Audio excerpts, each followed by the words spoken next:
in our community and across the world with his audience now. It's Zachery Dereniowski, uh, mental health activist. He's also an influencer, public figure online, and I'm really excited to get into our conversation today about strategies for improving your mental health. And it's Men's Health Month, so this conversation is even more relevant. So Zachery, thanks for being on the show today.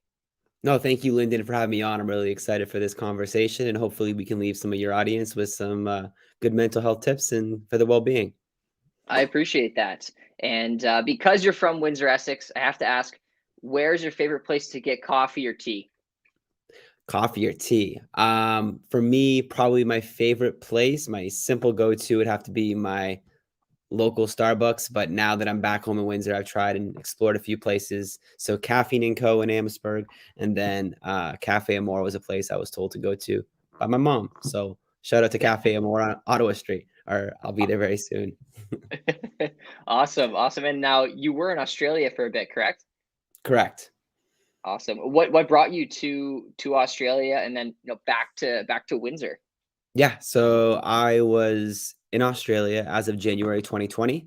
I went there to study medicine. So I was at the University of Sydney, their medical school there. And I was there for about 20 months, about 16 months in. We can go into that conversation, but recognize that this wasn't the end all be all for me. And I decided to leave medical school to pursue what I'm doing now. And it was a really scary decision, but I haven't looked back once. And I wake up every day now really excited for the day ahead. And it's been a long time since I could say that. So that's why I know it was the right decision for me. That's awesome. Now, I guess what inspired you to really kickstart your career in engagement online? Sure. Yeah. So it wasn't to have a following or be an influencer or any of that stuff. I was just a medical school student in Australia who went through a 6-year relationship breakup. I had ACL knee surgery, so I couldn't work out. And like athletics was like a way of me like releasing or a form of therapy for me. My 6-year relationship was like my identity or my source of happiness. Medical school was hard. COVID left me trapped. And I really felt alone because I didn't really have a good set of friends that knew me as the whole version of me. They just knew me as what they saw in class or what they saw at the gym. So I had no one to turn to. And for the first time, probably in like 8 or 9 years, I took like these blinders off that I had on because I failed out of college when I was 18.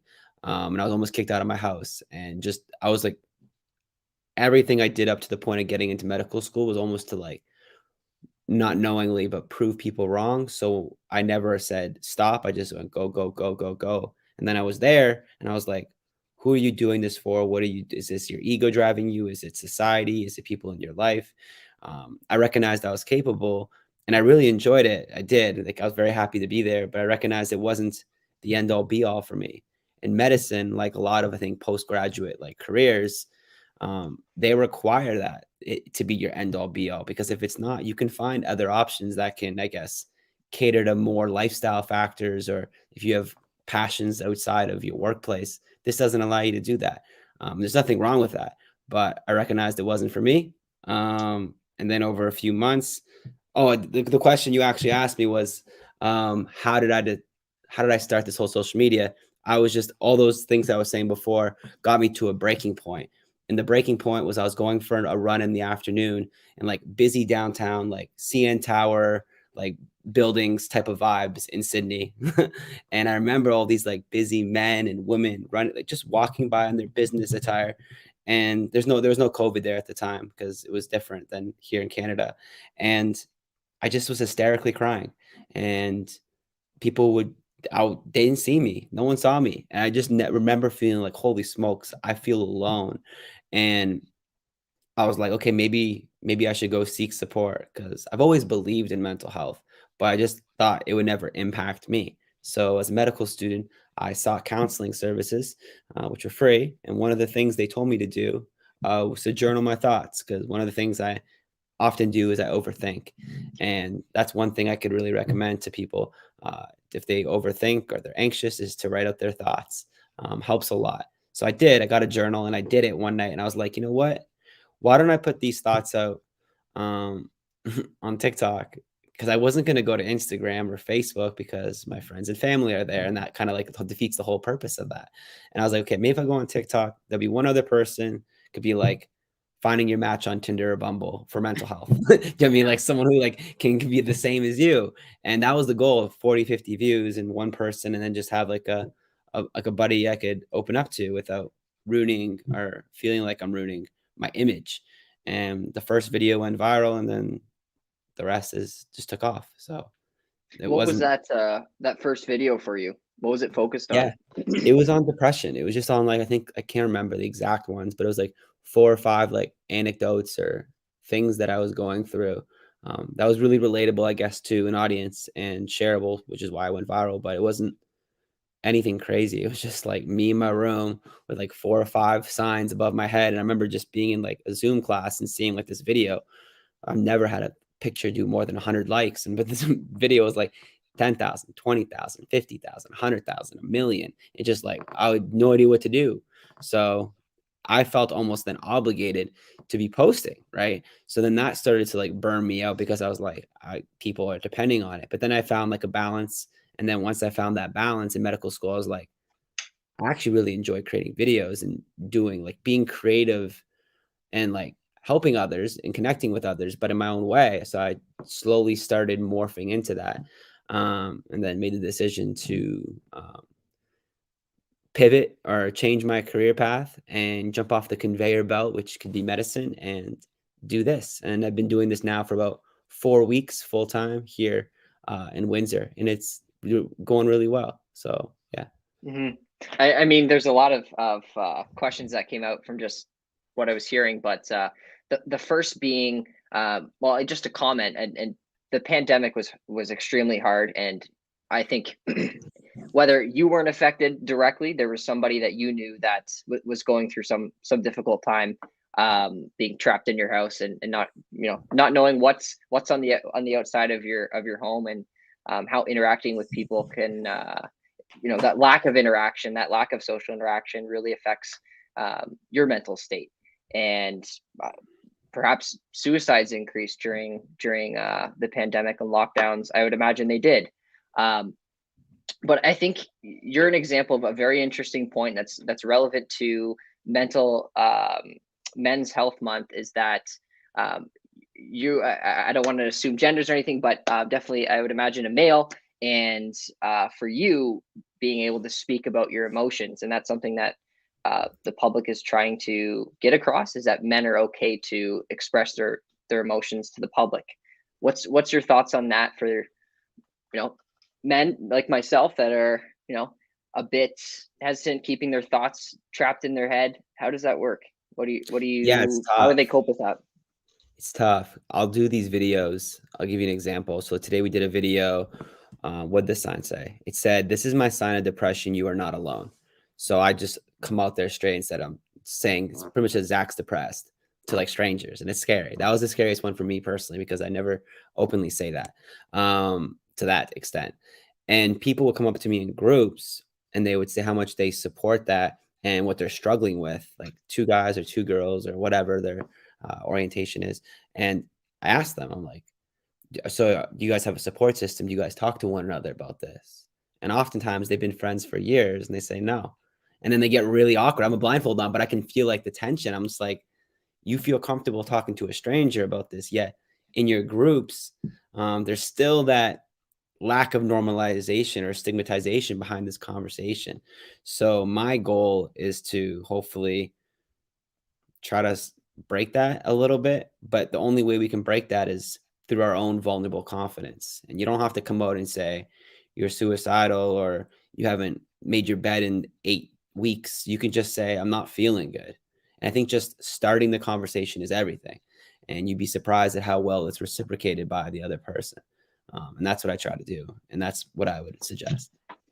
I think you made a good point. Is often we'll find people saying, I'll ask you, "Hey, how are you doing?" I'm "I'm good, good. thanks. How are you?"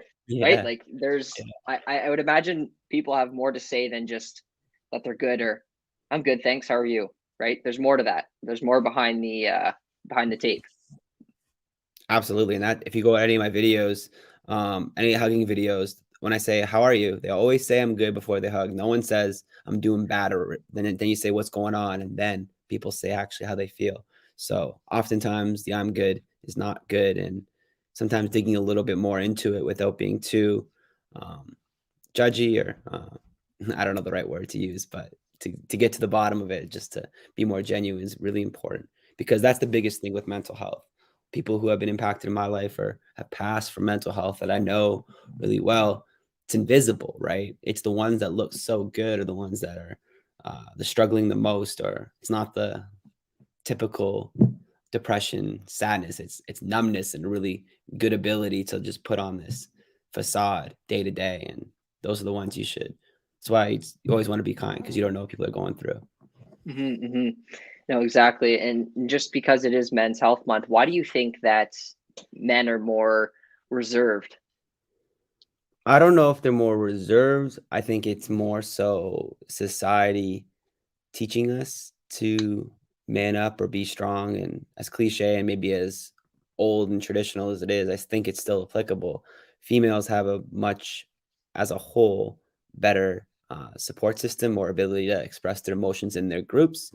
Hence why I think suicide rates are much less in females than they are in males.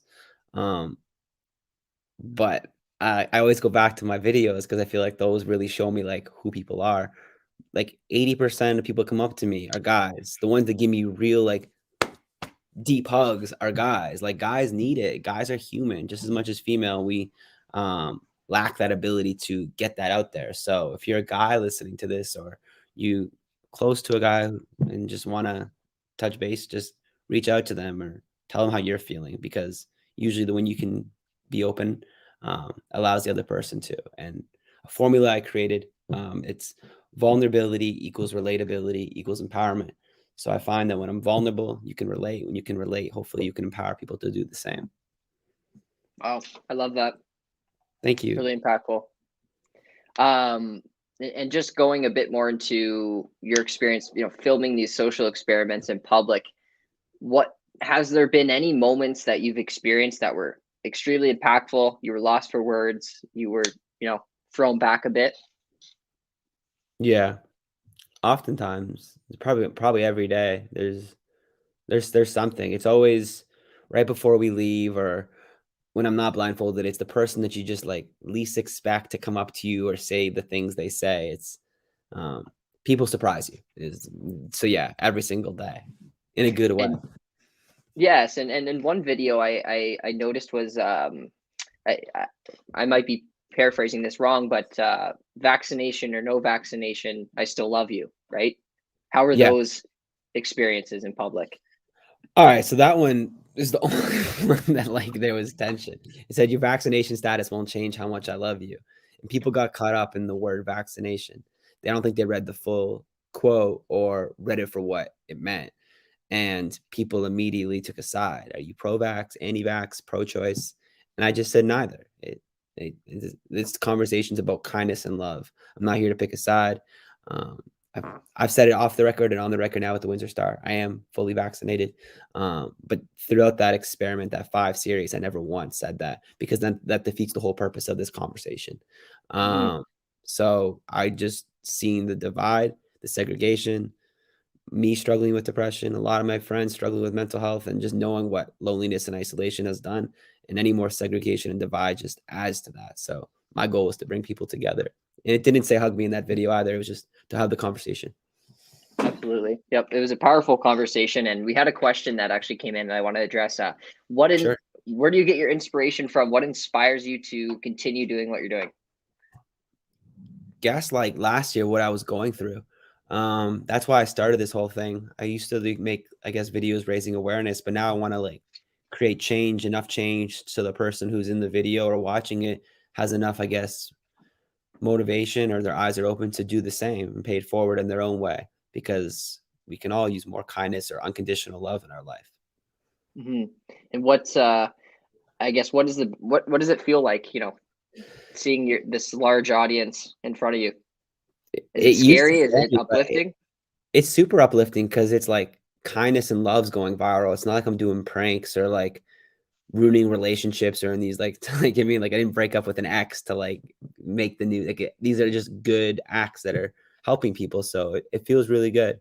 And it's amazing. So I'm just very grateful for the opportunity. Absolutely. And I think it's even better that you're from our region, right? Seeing Yeah, people and that's from. the most amazing thing. I told my videographer, his name's Patrick, which none of this is not possible without him because he makes the videos. This is happening like all these like 10, 20, 30 million view videos at Devonshire Mall at St. Clair College. And it shows you it doesn't matter. You don't need to go to Toronto or LA or Miami. You just need the power of the human connection, and that's wherever you are. So you can create that change for the person watching this right now, anywhere in the world. So video or not, you're very powerful when you speak from the heart and you're okay with being vulnerable. That's amazing. Another question came in from Mohammed Daher. How long did it take you to get off the ground? I noticed on YouTube your views are popping like popcorn.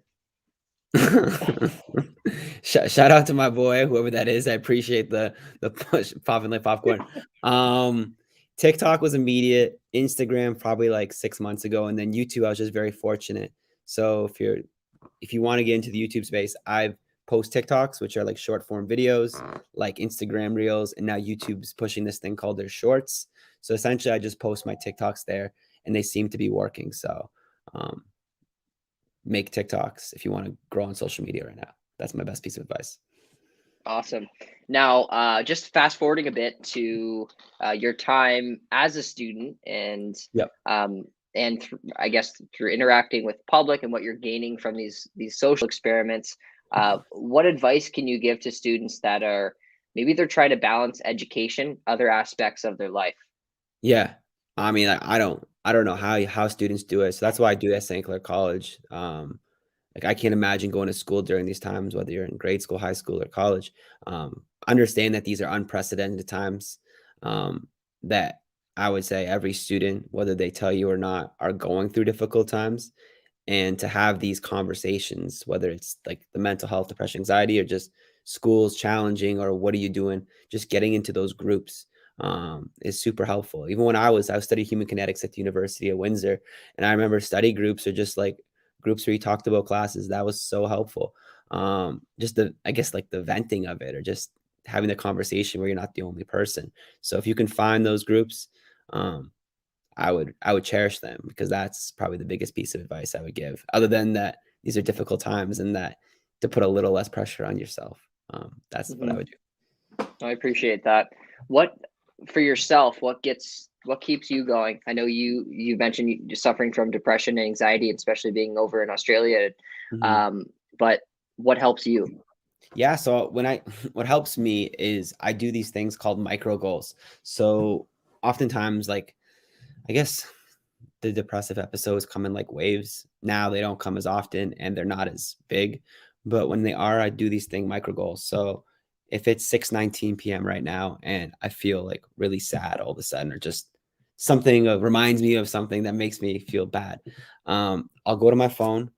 I'll set a 30-minute alarm till 6:49, and for the next 30 minutes, I will listen to sad music, I'll cry, I'll write, I'll do whatever I want to feel that feeling. But at 6:49, I will go and I'll make my bed, I'll go for a walk, I'll go to the gym, I'll do laundry. I'll do one goal to allow myself to transition out of that. So I don't suppress it, yet then I don't let it take over that day or potentially week, which is very easy to do. So that's stuff that helps me. But my biggest piece of advice is to try as many things as people like me right now are suggesting to you, to create your own toolbox that's catered to you. Because just because I said it sounds good, it may not work for you.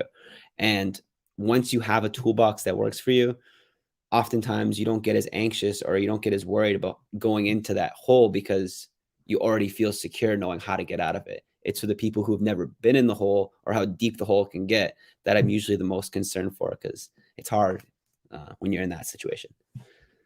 Yes, yeah, and I think you made a great point. Is there's so many different strategies that we have ourselves that we have to find that makes us cope with whatever we're going through, and that the micro goals is a great strategy that I mean, Zachary said it. Try it out, see how it works for you. Another question came on the screen here. Michael DeLuca is wondering, what is one struggle you face when filming your public social experiments? What is one struggle you face when filming? Good question, Mike. Probably the biggest struggle I don't struggle with as much is um, the thoughts of others, the concern of embarrassing myself, especially the blindfolded ones, the concern of my personal safety. Yeah, um, I was thinking that too. Like, you don't know. It could be a hug or it could be I yeah, had like a nothing. girl, I'm not gonna say who, I'm not gonna say, I'll say where, Devonshire Mall. She threw Skittles at me. She threw Wow. Skittles at me blindfolded, and she just did it to like impress her friends. But like, as silly as like 9 Skittles thrown at me, it made me like them question like, am I safe? Like I just started worrying more, right? So, but yeah, that was the worst thing that's ever happened is Skittles thrown. So, Well, that's why you when have your they're cameraman there, right? He's your eyes. he says whenever they're now after that we created a code word, so if there's ever like a dangerous like potential situation he says taco, and then I take my blindfold off. You That's know, it. that's well, and from what I'm seeing, there's more hugs than Skittles being tossed. 100%. 100%. Awesome. Now, another question for you before we wrap things up here, and we've had an awesome conversation. What are you looking to do next? What more are you trying to do now that you're really committed to this? Yeah, my goal is to do what I'm doing and travel the world doing it, and then take it to the next level. I want to combine the emotional connection of the stories that we're sharing with also working with big brands that we're currently in the process of working with to be able to financially help and change people's lives, beyond just the relatability of the human connection. So give people a second chance at life, help them achieve their dreams. And yeah, that is where I'm hoping to be at in about a month's time. So that's what I want to do. But continue doing Mhm. what I'm doing, sharing unconditional love to all humankind. There's no, if you go to the videos, it doesn't matter the age, sex, the race, it's everyone and anyone. And that's kind of the whole image I'm trying to show. That's Is that it doesn't that's matter. that's amazing. It's definitely really inspiring, and I think do you have a message on your shirt? I think Oh, this shirt here, yeah, says, "Don't worry, be happy." I love that, and I believe Thanks. you started MVM and mental health or MHM mental health movement, correct? Yeah, that we started that last year. So it was me and my friend. He's a psychiatric resident in the States, the University of Miami. And we started Mental Health Movement, which was a clothing line, a podcast, and we donated monthly to mental health nonprofits around the world. We gave over $8,000 away to student scholarships for students who struggle with mental health. And yeah, that was a blast. Wow. So yeah, but we're moving on to another thing currently, but that's in the works. Yes, yes, and I mean, it goes without saying that you've donated thousands of dollars, and especially you started GoFundMe pages for people Yeah. that are experiencing homelessness, correct? Yeah, even here in Windsor in the past 3 weeks now, I'd say not 2 weeks, we've made over, we got 6,000 or 5,800 for one gentleman, and then a little over 2,500 for another gentleman. That's not me. Wow. That's just strangers anonymously donating to give to people. So it shows you another example of human kindness without expecting anything in return. And oftentimes the one that's donate like 100, 200, $500 donations, it says anonymous. They don't even put their full name in, so I can't even like thank them, which is absurd for me to believe. But it's amazing that people out there are like that. No, that's amazing, and I can and congratulate you on all the success you've had. Oh, looks like my grandma's watching, so I have to shout out to my grandma for the second episode in a row where she's commented that she's watching. So shout out to grandma. Shout out, Um, Grandma. Thank you for being here. but no, this was an awesome conversation. It's super powerful to have this open conversation about human emotion during Men's Health Month and anytime really keeping the conversation going. And that's the title of this interview is continuing conversations on mental health. And Zachary, you're doing a phenomenal job continuing that conversation. No, thank you, Lyndon, for having me on, and thank you for having me a part of this program that you're currently doing. It's amazing. So talk to you very soon. Yes, I appreciate that. Those watching, thanks for being here.